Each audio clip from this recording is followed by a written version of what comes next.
My iPhone is terrible at filming close-ups, so I'm going to try this.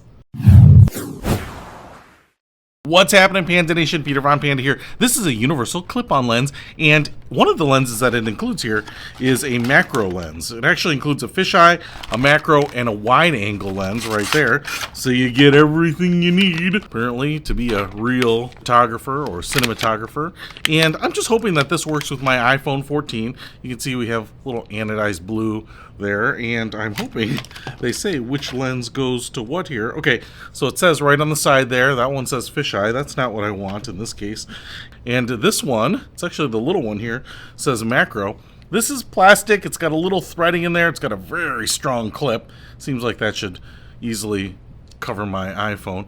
And then I just want to actually film some close-ups of a coin, and my shots were terrible. They were grainy and out of focus, and I thought this might give me some much better close-ups. So let's give it a try. Alright, so the first thing I want to show you here is I have this coin. I actually tried to give a really good look at this in another video, and I just found that my footage was terrible. I'm about 7 inches away from it, and the closer I get to, you can see it actually becomes more out of focus. I need about 7 inches for the autofocus to work. And even if I pinch to zoom, that doesn't do anything. It's just a digital zoom. And so if I pull it away, yeah, that's about as good as I can get. But because I'm about 8 inches away right now, the problem is I'm getting a lot of shaking, even though it's stabilizing it as best as it can. So what I'm going to do now is take this little macro lens here and actually pull this off and then just slide it over the lens here and see if I can figure out which one of these 3 lenses it's actually using. All right, wow. So right now my camera is still about 6 or 7 inches away from this coin and you can't see it. If I push in on it, it's going to get more in focus. The closer I get, holy smokes, all right, that is really, really close.